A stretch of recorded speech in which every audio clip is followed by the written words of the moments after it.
మనమైతే ఇప్పుడు ఖమ్మం నుండి సూర్యాపేట అయితే రీచ్ అయ్యాము. ఎందుకంటే సూర్యాపేటలో ఒక హిస్టారికల్ టెంపుల్ అయితే ఉందన్నమాట. సో ఆ టెంపుల్ ని మనం ఎక్స్ప్లోర్ చేయడానికి వచ్చాము. జనగాం క్రాస్ రోడ్ దాటగానే మనకి రైట్ సైడ్ ఆర్ట్ సైడ్ కనపడుతుంది. స్ట్రైట్ గా 2-3 కిలోమీటర్స్ ట్రావెల్ చేస్తే పిల్లల మరి విలేజ్ అయితే వస్తుంది. ఆ విలేజ్ లో ఉన్న టెంపుల్ ని అయితే మనం ఎక్స్ప్లోర్ చేయడానికి వెళ్తున్నాం.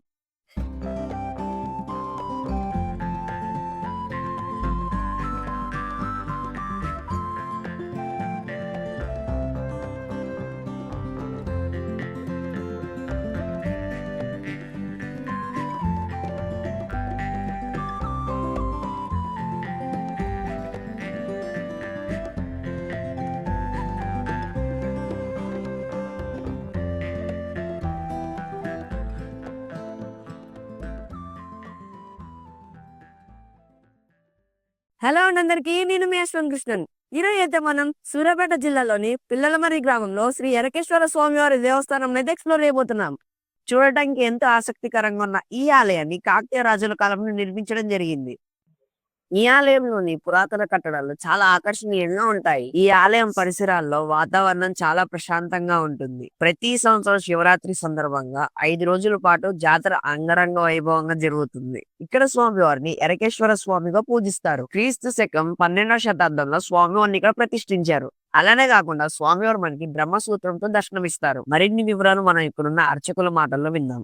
వాగర్ధావివ సంపృక్తం వాగర్ధ ప్రతిపత్తయే జగదః పితరౌ వందే పార్వతీ పరమేశ్వరు.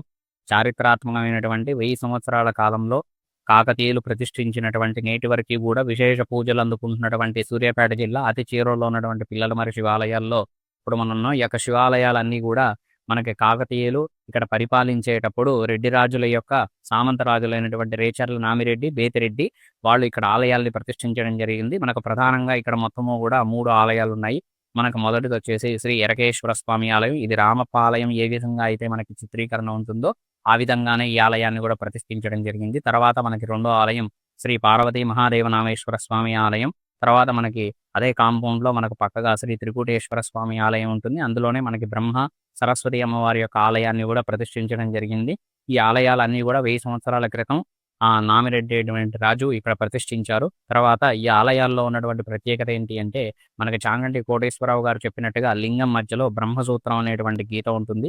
సాధారణంగా మనం ఎక్కడ ఏ శివాలయంలో చూసుకున్నా సరే శివలింగం అనేది ప్లెయిన్ గా ఉంటుంది, గీతలు ఉండకుండా. కానీ మనకి బ్రహ్మసూత్రం అనేటువంటి గీత ఉన్నటువంటి శివలింగం చాలా విశేషమైంది. దాని యొక్క అర్థం ఏంటయ్యా అంటే విశేష ఆరాధనా ఫలితం అంటారు. అంటే సాధారణంగా మీరు ఏదైనా ఆలయంలో ఒకసారి అభిషేకం కానీ, దాన ధర్మాలు కానీ, పూజలు కానీ, లేదా కనీసం కూర్చొని ఒక 2 నిమిషాల జపం కానీ ఏదైనా ఒకసారి చేస్తే ఒక్కసారి చేసినటువంటి ఫలితం మనకు లభిస్తుంది. కానీ ఇలాగ బ్రహ్మసూత్రం అనేటువంటి గీత ఉన్న ఆలయంలో మనం ఒక్కసారి చేస్తే ఇంటూ కోటి, అంటే 1,000,000 సార్లు గనక మనం ఆ పనిని చేస్తే మనస్ఫూర్తిగా ఎంత పుణ్య ఫలితం అయితే లభిస్తుందో ఈ యొక్క బ్రహ్మసూత్రం ఉన్నటువంటి పిల్లలమర్రి ఆలయంలో కూడా మనకు అంత విశేషమైనటువంటి ఫలితం మనకు లభిస్తుంది. తర్వాత మనకి ఇక్కడ 2 శివలింగాలకి బ్రహ్మసూత్రం ఉండడం చాలా విశేషమైనది. తర్వాత మనకి సరస్వతి అమ్మవారి ఆలయం మనకు ప్రపంచవ్యాప్తంగా అనేక ఆలయాలు ఉన్నాయి. కానీ మనకి ఇక్కడ పిల్లలమర్రిలో మాత్రం బ్రహ్మ సరస్వతి ఇద్దరిని కూడా ఏకశిల మీద చెక్కి ఉంచడం చాలా విశేషమైంది ఇక్కడ. తర్వాత మనకు త్రికూటేశ్వర ఆలయం ఉంటుంది. ఆ ఆలయంలో 3 శివలింగాలు, మధ్యలో నందీశ్వరుడు ఉంటాడు. అయితే మనకు అమావాస్య ముందు వచ్చేటువంటి త్రయోదశి రోజున నందికి భక్తుల యొక్క స్వహస్తాలతో ఇక్కడ అభిషేకం చేయించడం జరుగుతుంది. ప్రతి నెలలో వచ్చేటువంటి మూలా నక్షత్రం రోజు అమ్మవారికి అభిషేకం నిర్వహించడం జరుగుతుంది. 365 రోజులు కూడా గ్రహణం రోజు తప్ప 365 రోజులు ఈశ్వరుడికి పంచామృతాలతో భక్తుల యొక్క స్వహస్తాలతో రుద్రాభిషేకం చేయించడం జరుగుతుంది. తర్వాత శివరాత్రికి మనకు 5 రోజులు ఇక్కడ జాతర జరుగుతుంది. ఒక రోజు ముందు నుండి ఆ రథోత్సవము, తర్వాత ఏకాంత సేవ, త్రిశూల స్నానము, తర్వాత కళ్యాణ మహోత్సవము, గణపతి పూజ మొదలైవన్నీ కూడా కార్యక్రమాలు ఇక్కడ ఎంతో వైభవంగా నిర్వహించడం జరుగుతుంది. తర్వాత స్వామివారికి ప్రీతికరమైనటువంటి కార్తీక మాసంలో కూడా ఇక్కడ ఎంతో విశేషంగా 1 రోజుల పాటు విశేషమైనటువంటి అలంకారాలతో స్వామివారిని దర్శనమివ్వడం జరుగుతుంది. కావున ఇంత